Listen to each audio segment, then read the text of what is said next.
বদরের ময়দানে এই পাশে কোরাইশ, এই পাশে মুসলমানেরা। বিশ্বনবী জালাময়ী ভাষণ দিলেন, তোমরা দেখতে পাচ্ছ এটা বদরের ময়দান না, এটা আল্লাহর জান্নাত, ওই জান্নাতের দিকে ছোট।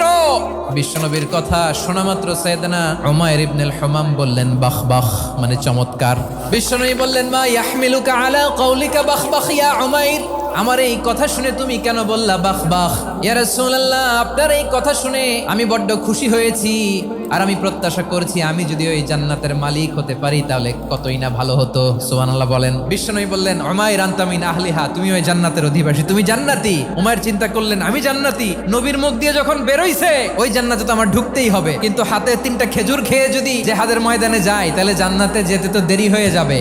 এই চিন্তা আসা মাত্রই খেজুর 3টাকে তিনি ছুঁড়ে মারলেন, তলোয়ার বের করে আল্লাহু আকবার বলে বদরের ময়দানে ঝাঁপিয়ে পড়লেন। আল্লাহর শত্রুদেরকে কচুকাটা করে এক পর্যায়ে শাহাদাতের সুধা পেয়ে নিজেও জান্নাতি হয়ে গেলেন। পড়েন সুবহানাল্লাহ।